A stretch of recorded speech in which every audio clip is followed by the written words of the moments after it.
Hey guys, welcome back to part 4 and the final part of this little mini series, the cleanup phase.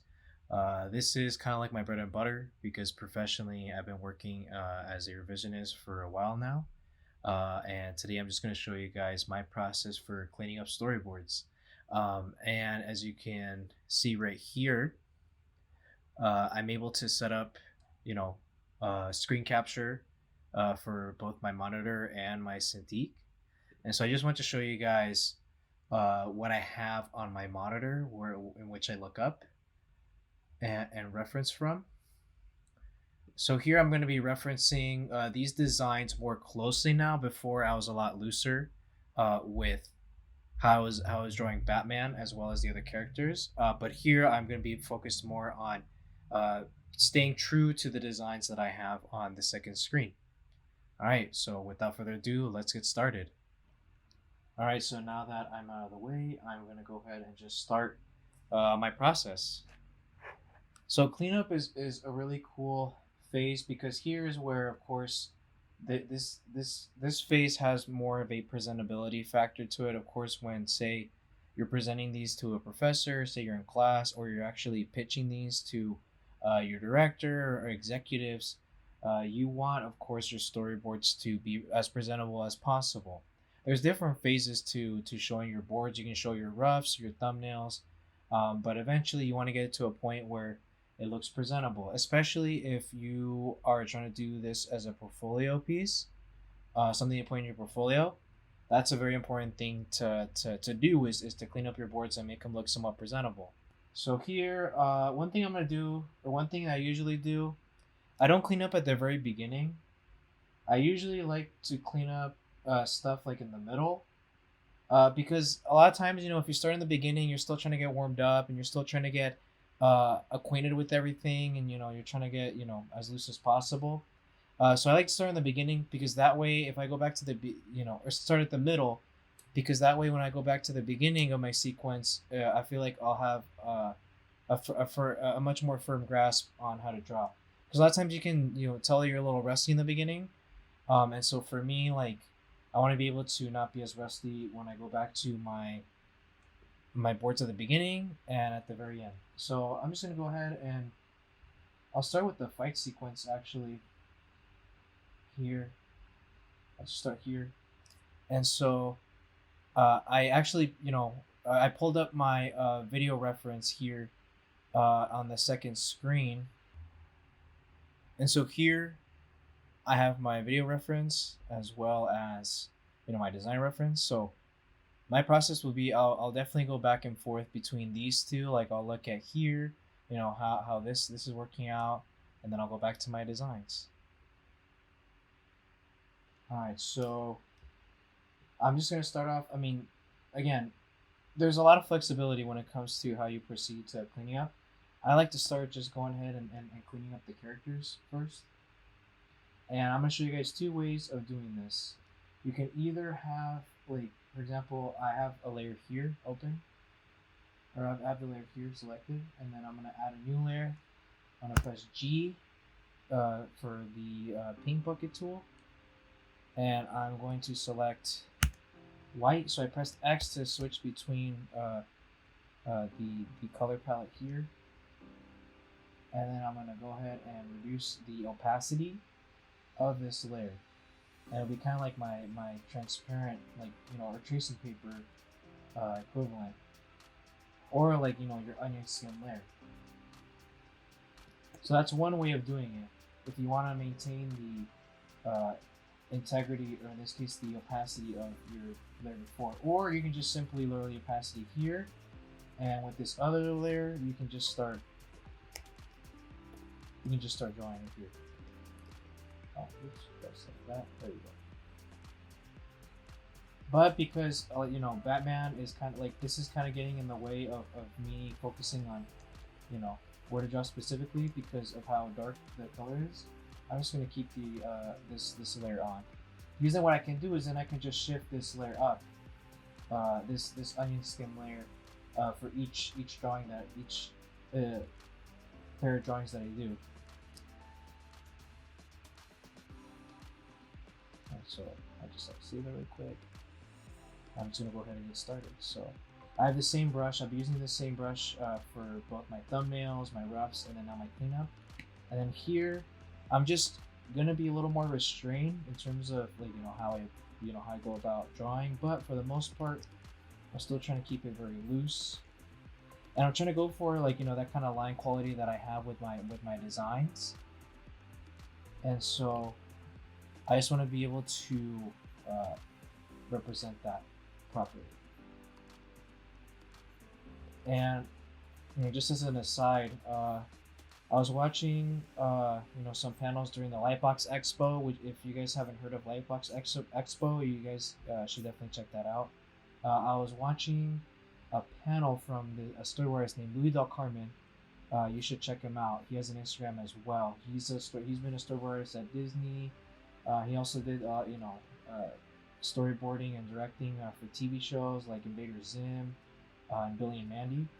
And he said that your brush, although the tools aren't the most crucial thing to have, such as like the software and stuff, mainly it's your drawing skills and your ability to really convey your ideas through your skill set.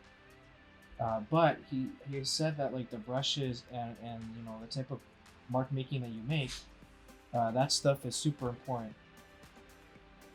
And so like for me, like I like to keep to this like looser style, like incorporate different line weights.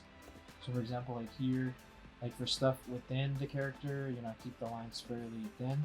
But then for for areas outside the character, I keep the lines thicker so you guys can see what the difference is. And that's something that I didn't really hone in until later on. Of course, the point is to put your time and effort into just doing a bunch of these things, and then over time, your brain starts to pick up on those things. It's a lot like working out, like I've actually been working out recently with my brother, and there's a lot of similarities to working out and to getting better at drawing. A lot of times we already want to be at the level of the pros, but in reality, we have to kind of start lifting lighter, lift lighter than what you really want to do. And then over time, as you keep lifting more and more weight, you start to get a better grasp of the heavier stuff, the heavier concepts.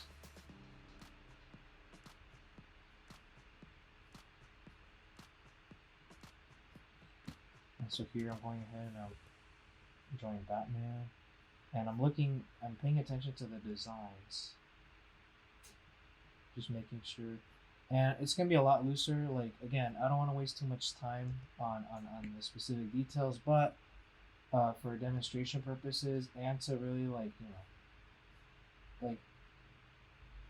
focus in on how things would be at an actual studio, I'm going to try to draw as much on model as possible, so that way you guys can get an idea of or I can get an idea and get into the mindset of how things are like at an actual studio. Because really, when it comes to cleaning up, one of the important factors to cleaning up is, of course, if say your drawings are super loose and it's hard for someone to tell what is going on, it's important to clean up your drawings, because the whole idea is clarity. You want to make sure that people can understand exactly what it is you're trying to communicate, and not try to guess or interpret it differently. That's really the goal, is that you want your story to be as clear as possible, and you want people to easily understand what it is that you're trying to tell. Because if you guys watch movies and stuff, sometimes you watch movies where you can get an idea of exactly what is going on through either the imagery or through how the camera is positioned to communicate a story visually. And there are times where certain movies just do not do a good job of that, and a lot of times you kind of scratch your head thinking, wait, what's going on? Like, what am I supposed to get from this kind of story? And so, and that of course is like more high concept stuff, but it's the same thing when it comes to even something as simple as cleaning this stuff up. You want to make sure that things are clear, and that anyone who sees this will immediately get an idea of what's going on. Because that's the point. You don't want people to get distracted with trying to figure out what's going on. They want to be able to immediately recognize and understand what it is that they're watching.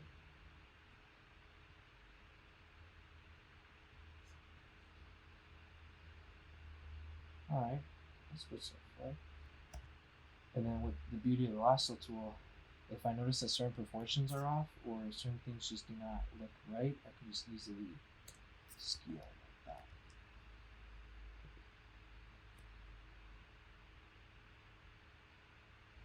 And I'm just gonna keep going. And so here, the main focus is of course Batman. So this is where I took a little bit more time, but something that I've kind of slowly started to like integrate is like, you know, treating cleanup as like how you would see through a camera, because a lot of times they're like through your peripheral vision. So for example, your peripheral vision of course is gonna see this exterior stuff as you know, a little blurrier, right, or out of focus. And so for this kind of stuff here, I'm not going to be as careful, because of course the main thing to focus on is Batman. So for example, like the belts and everything isn't going to be as, you know, as clean, which is totally fine.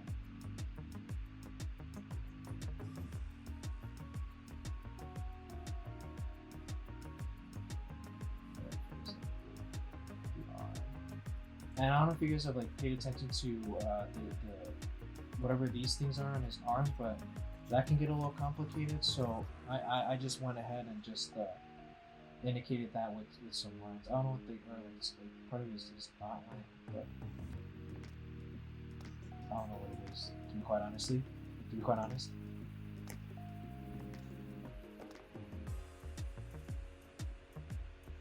And so there you go. It's pretty easy just to go ahead and, you know, just clean all this stuff up.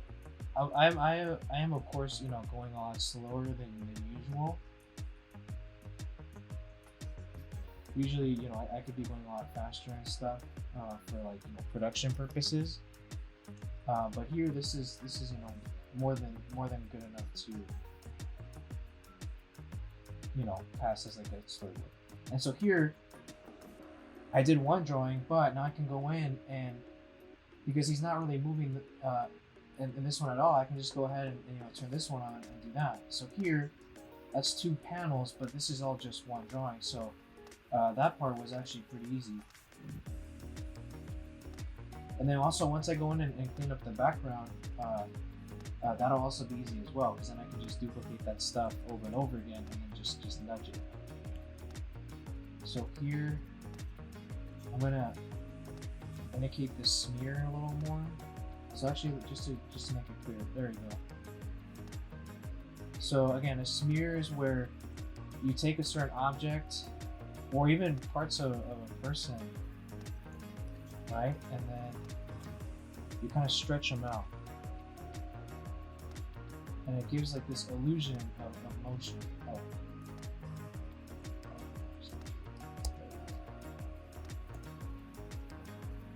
And so here, this part, you know, can stay, you know, can look normal, but then anytime there's a component that is moving, for example, like the arm, I can just morph these two together. Obviously, he's holding a pole, but again, like the main thing is to show the motion. And one thing that you guys are noticing is that I'm trying to be as confident and as decisive with my lines, meaning that I'm not doing this kind of stuff, right, where I'm just getting finicky and doing that. That's all totally fine, but just a style of drawing that I've always enjoyed seeing from other board artists is just this sense of confidence, this sense of movement and motion. And so I've been wanting to incorporate that in my work. All right, cool. So that's good. So here, and then this I incorporated motion blur in his head and his arm. So I'm gonna go ahead and do that. Actually, you know what? Let me just do this just to make it easier on myself. I'm gonna use the lasso tool, which it's programmed at L, but I created a shortcut to have it be at R. So let's see where they're at. Oh, here we go.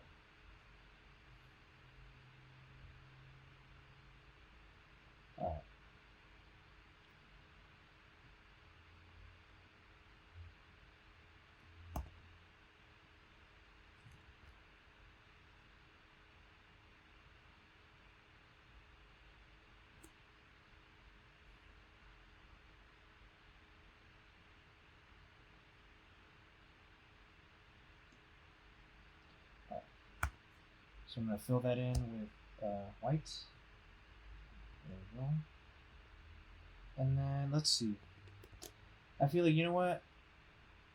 I already showed you guys how to clean up the characters. I'll actually go ahead and clean up the background just so I can, you know, uh, get a bigger picture of how, like, how I'll incorporate tone and everything.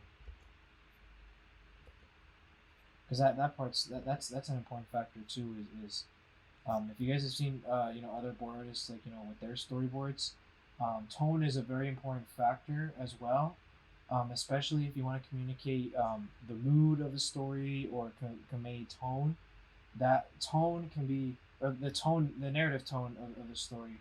You can convey an actual, like, color tones and everything to uh, hammer home the story point across. And so, you know what? I'll just go ahead and actually, at the very bottom, I'll just, and so I press G. So G, I have to fill in the color, but then if I do Shift plus G again, it'll rotate between the different tools here. And if I do Shift G again, that brings up the gradient tool. And this is such a great tool. A lot of boardists I've seen do this. It's just there to add a more sophisticated palette to the boards. Because again, I can do this completely without tone. That is totally fine. There's no right or wrong way of cleaning up your storyboards. But something that I felt like I've gravitated towards and speaks to me and inspires me a lot in storyboards is that artists can convey tone and convey their stories through actual, like, grayscale colors and stuff like that. And it looks pretty cool. Also, here's I have the onion skin there on. I'm just gonna turn that off. So I think I'm just gonna have this just to momentarily get myself acquainted with how things will happen or look like tonally in terms of grayscale, because I still want this storyboard to have like this dark gritty feel to it. So a lot of the colors here, the grayscale colors, I still want them to, like, feel dark and gritty. So here, there, ooh, that looks nice. That looks pretty cool. And then let's see what happens if I think that's cool, because looking at the reference that I have, there's like lights and stuff, because it looks like they're at a train station, and so at night, and so like there's certain things that I'd want to convey here. So that's cool. I'm just gonna leave the tone here for now, and I'm just gonna let this be like my overall color scheme to help me get a better idea of how things will look in the end. Oops. So I'm just gonna do. It's gonna look weird, especially with like these under drawings that have different colors in them. Like, it doesn't matter. I'll just go ahead and just add that just so I can immediately get myself acquainted with how things will look. There we go. So here, and then I'll just go ahead and color Batman. And I think for Batman, I don't want to keep. I think having him white would just look weird. I'll just go ahead and just color him a much darker gray. So here, this gray is pretty dark, but I'm actually gonna go ahead and lower it a little bit more. I have to do that. Oh, just like, there we go.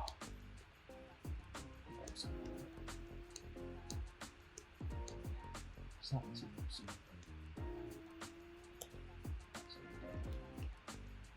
Just darken it a little bit more.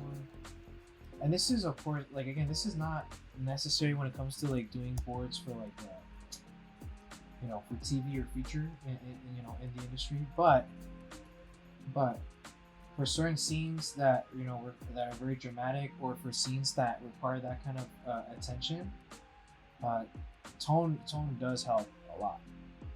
But for other scenes, they feel like for action scenes and stuff, I think it depends on what the production of the show or feature would want. Sometimes they want really clean boards, and sometimes they don't. It just really depends on the needs and wants of the production. But for my own personal taste, this is something that I really like. Is this kind of attention to the craft, and it just looks cinematic. Like that's the whole point. Is that you want it to convey, you want it to feel, you know, dramatic and cool, right? And so here, I think I might have got a little too bright with these whites here. Let's see if I can just, oh, there we go. Because it's raining too, so there's gonna be some specular highlights on Batman. So like some, you know, parts of his armor and stuff are gonna be glistening. They're gonna be wet from the rain. All right, cool. So, and I just wanted to do this right away. Of course, I could have done this later on, but I just wanted to show you guys just so I can just so for my own personal reference, I can get an idea of how I want the look of this final storyboard to be. So I'm actually gonna go ahead. This is kind of like a, you know, like a proof of concept, like a visual development piece right here. Because then, if I'm happy with how this looks, I can go ahead and you know, use this as a reference for cleaning up the rest of the sequence. So I'm gonna go ahead and do this. Then also I'm gonna clean up the background just to show you guys how that works. So here he's actually gonna be, so again G. So he's actually gonna be much darker. And so this is all part of the process. This is all part of like me just trying to figure out everything, just see how everything works, how the tone of everything's gonna be, making sure that my vision, you know, is coming to life here, and that I'm happy with the progression of where everything's going. And of course, and again, like of course, like his, if you guys have seen the trailer, his head is white because of the face paint that he has on. But for storyboarding purposes, I'm not gonna go ahead and like, you know, dwell on that too much. I can probably go in and maybe just indicate highlights, but I'm not gonna go in and like, you know, paint certain things. The goal is not to really paint. The goal is to, you know, convey your ideas as quickly as possible. So there, I think that looks pretty good so far.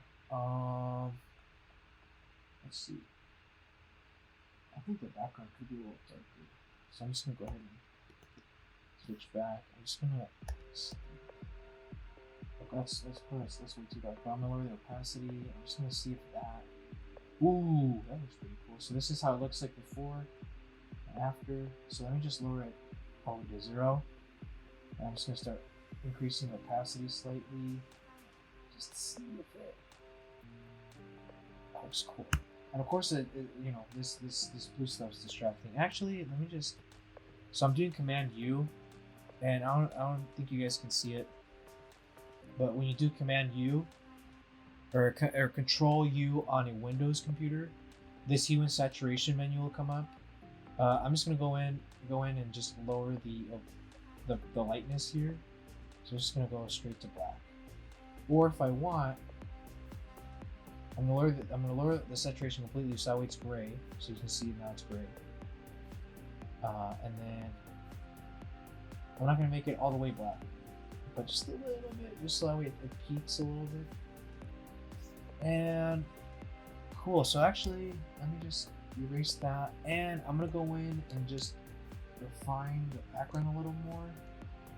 And I might just, you know, put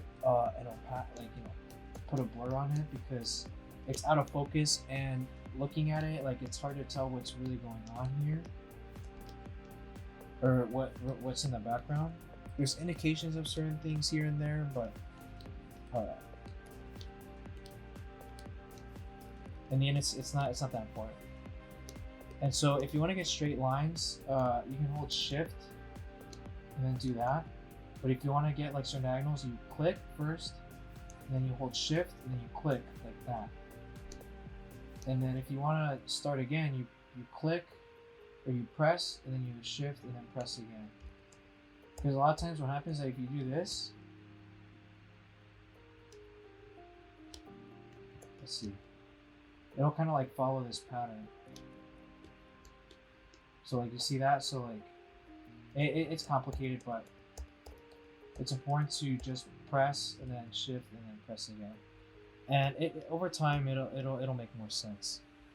But I'm just letting you guys know right now, just so you guys get an idea of like how to do that. So press and then click, press and then click. See, look, you see that? I press shift first and then I clicked and then I did that. And if this makes sense and I'm just sounding like a crazy person, that's totally fine too. When I was first using Photoshop, I had no idea what the heck I was doing. It was definitely like a huge learning curve. And I've been using Photoshop for like about 4 years now. A little over, or almost 4 years. So I mean it's been a while, but also like it hasn't been like that long for me to like really explore and hone in on the potential and all the capabilities of Photoshop. But for storyboarding, it's been really cool. I've really learned a lot using the tools in Photoshop. So here I cleaned up the background a little bit more. I noticed that if you look at the reference here, there's like this bit of red here. As you can see, like there's certain bits of color here, but I'm just gonna refrain from that right now. Maybe I'll just add a little bit of tone and color here, but at this point I don't want it to be such a big deal. So lasso, and then here, of course, everything's straight. I'm gonna do Shift R, and that creates the polygonal lasso tool, and it just every selection that I make is gonna be completely straight. Instruction, do that. So Shift G, and then that. That's dark. Actually, let me see what happens if I go really big. Yeah, that's too bright. Just leave it. Frick it. I'll just add that color here a little bit. I think that's pretty cool. Yeah, I think that's pretty cool. Just little accents again. Like I don't want it to just get too crazy with color, but that's pretty cool. And actually, I can just move it down. No, it's very opacity. You just merge everything. So I did Command E to just merge all this into one layer, just to avoid my Photoshop file slowing down. And so because of that, because I messed up the layers, the layer comps kind of get all out of whack because they realize that these 3 layers that existed before, they don't exist anymore, because each of them are kind of like a snapshot. It kind of gets lost. So I just go back in, and so what I'm gonna do is I'm gonna go back into this and then turn on that layer and then refresh, and then refresh it, and here update it, and that's not that big a deal. Just go ahead and just update that.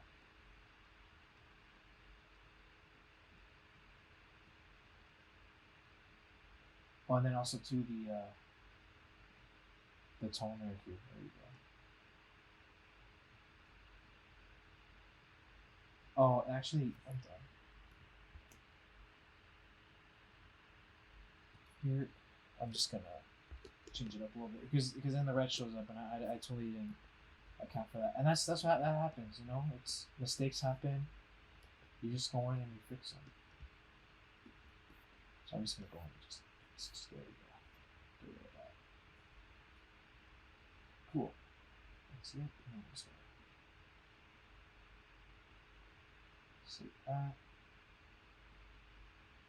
And I like showing you guys this part, at least when I mess up, because that's what happens, you're not gonna nail every single part of the process. Like certain things happen when you make mistakes and you just fix them.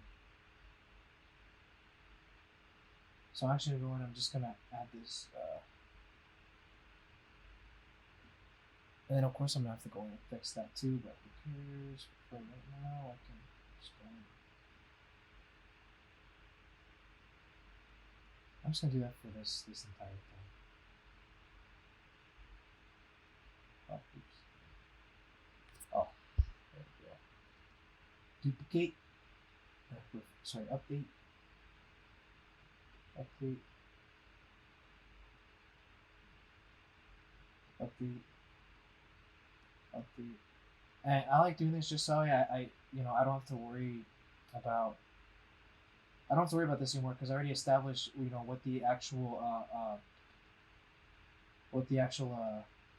tone is gonna be for this whole thing. It's gonna be very dark. So just the background. Yeah. So I'll just stop here for now.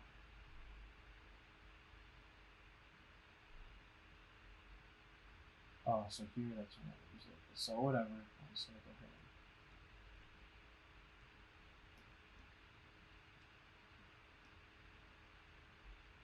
Alright. So in the end I'll have to like duplicate that kind of stuff here, but here. There we go. Cool. Awesome. So I'm gonna go in and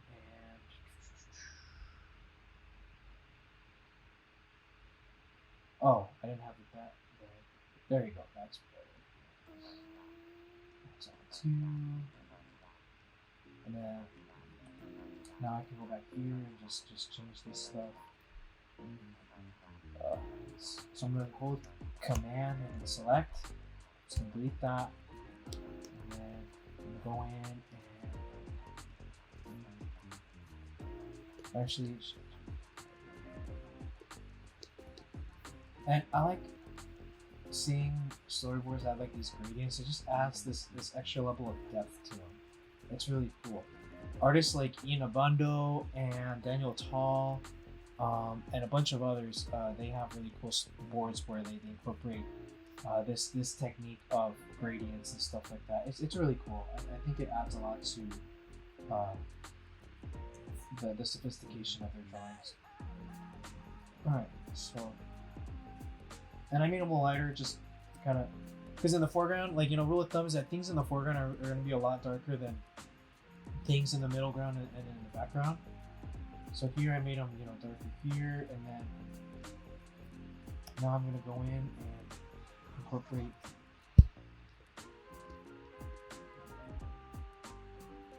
that blur here. So filter, blur. Motion blur. Aha! Beautiful. Press OK. Got him! Alright, cool. So we.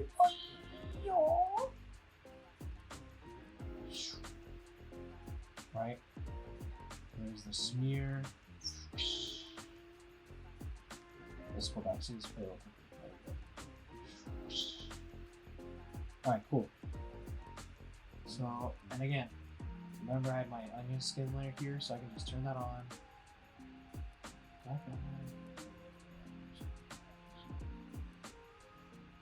There we go. Oh, did I turn that? I drew that. That's the. So just gonna pass a little bit. And I'll keep cleaning up. So this is really the process. And as for you guys, it might take a while. Like certain things may not be as fast. Again, like this is what I've been doing professionally for a little over 2 years. So I've been able to, get myself used to all this stuff.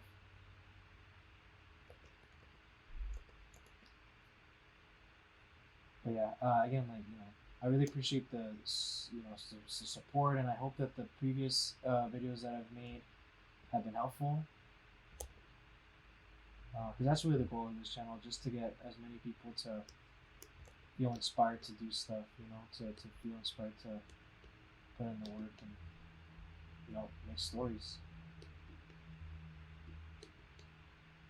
And also, like, I want to be able to explain the very specific things that go into storyboarding. Like, again, how to incorporate layer comps. How to do this kind of stuff, because there are some good channels that I've seen, but nothing that really goes into detail about this kind of stuff. So that's why I'm showing these, like, real time demos. So that way there's no misinterpretation of what it is I'm doing.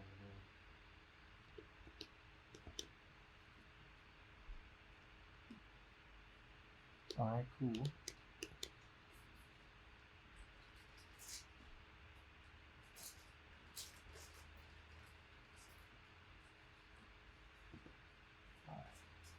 So far so good. So now I have that. Of course, it's gonna be a blur, but and then just some small indications of lighting here, just to make it look cooler, and to indicate the vibe of this board. So I'm just gonna update that. So here.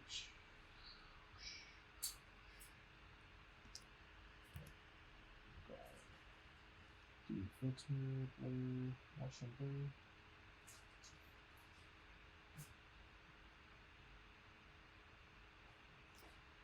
Actually, I'm gonna do that for this entire one. Filter, blur, motion blur. Cool. I'm just gonna increase it, and then here there's like this angle, or this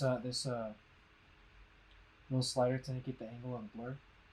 So I'm trying to make sure that it fits in with like the direction that the character's moving his arm.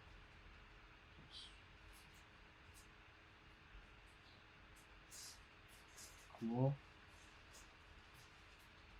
So I'm just gonna turn this off, because again, once I go in and update all that, it'll show that. So here,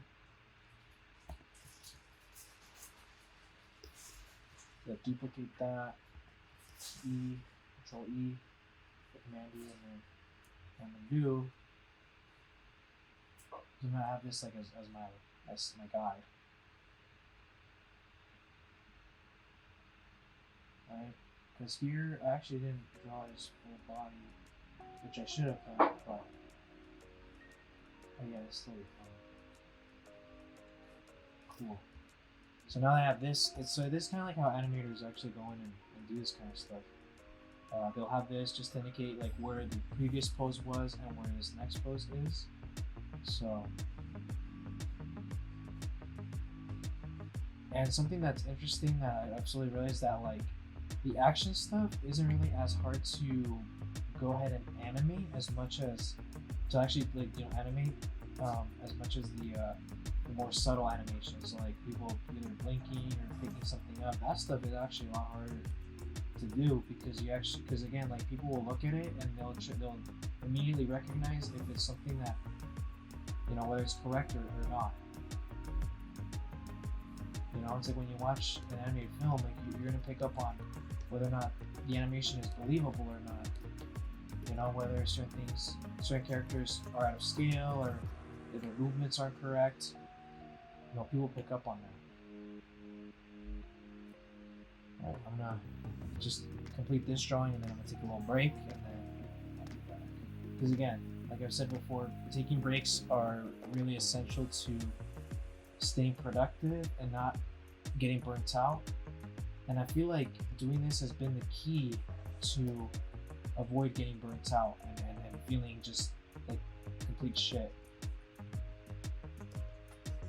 Because it just helps to kind of decompress yourself and just give yourself some time to recover. So here I'm just like adding his teeth, like he's gritting his teeth to get ready to make his move. So there we go. As you can see before, like it wasn't falling into the perspective, so let's see. So let me just do it. Sweet. Save that. And then turn this off. Turn this back on. Here, let's the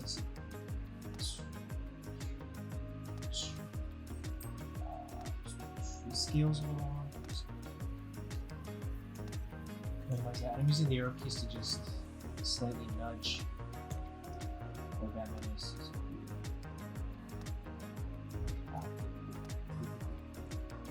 So go in and just adjust this up.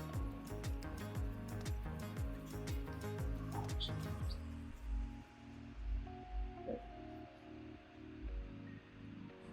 This looking pretty good. Oh, gosh. I'm looking at my designs more carefully, just making sure that it kind of makes sense. Here we go. There we go.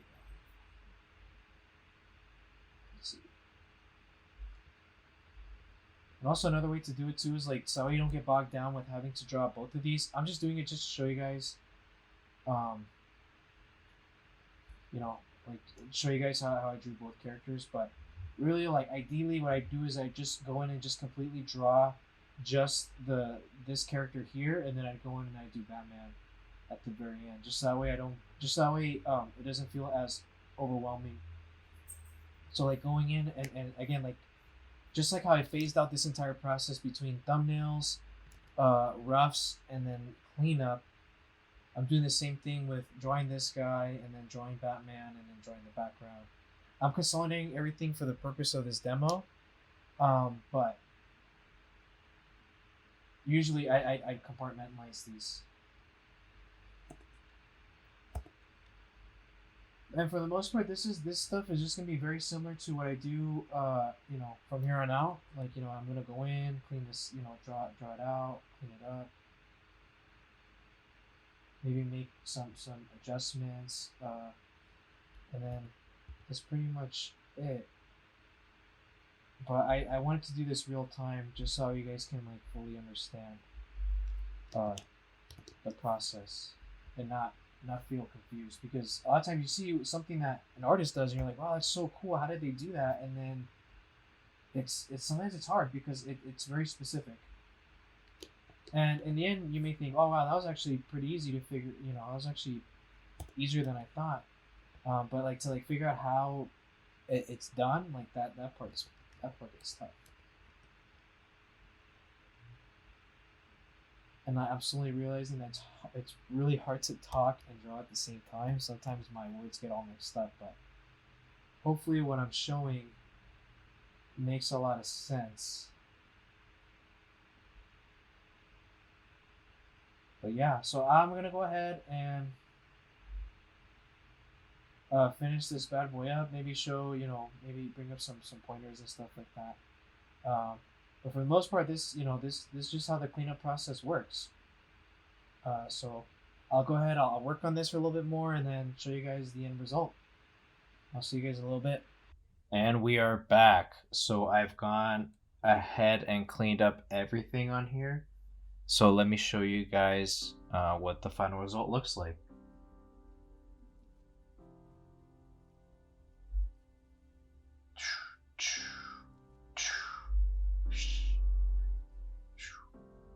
Boom, boom, boom.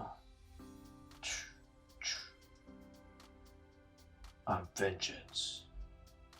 And that's it.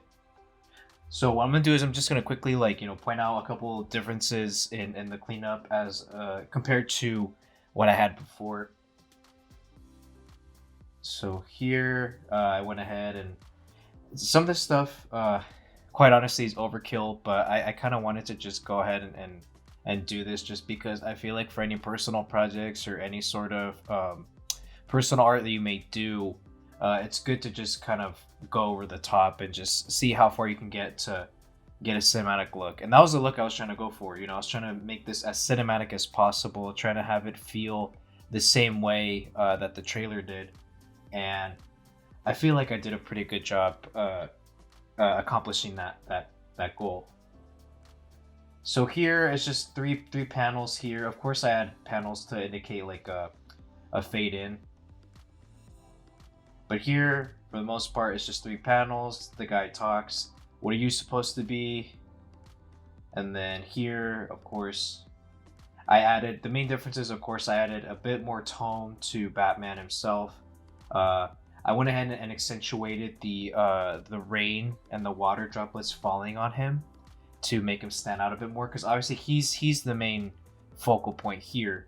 So if anyone sees this, I want to make sure that I make him the focal point, so that way nobody else can so nobody gets distracted by everything else in the frame.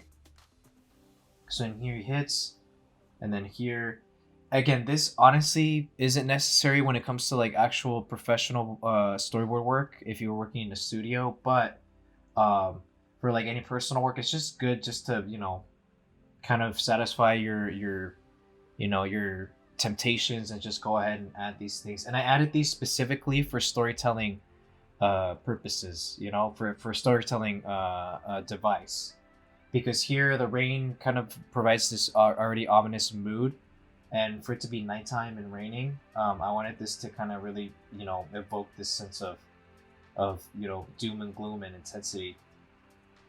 And so I just added like a couple dots and everything, and I added a couple lines indicating the rain for every frame, because it'll be super noticeable if this shows up in two consecutive layers. It'll look like time stopped, or at least the rain froze. So then here, and then I added. So you guys have seen this technique before. Like I did the lasso tool under the line layer, went over and did the clipping mask, and then use the gradient tool to create this gradient, this dark shadow gradient. And I did this for Batman as well, just because it evokes this really cool feeling. And as you can see, like this to me, kind of falls in line more with like a feature storyboard, because they have more time to go in and flesh out the story and everything. But everything that I try to do here, although it may be overkill for TV animation, I feel like for me, I wanted to evoke a specific mood, and I wanted each decision that I made, I wanted it to be to serve as the story, and not just to look cool, but to also serve as the story. And for anybody who would see this, I wanted to really get that feeling of darkness and gloom and intensity. And so that's it. So yeah, thank you guys so much for following me along on this little journey, and I can't wait to show you guys what the final animatic will look like. Hasta luego, my friends.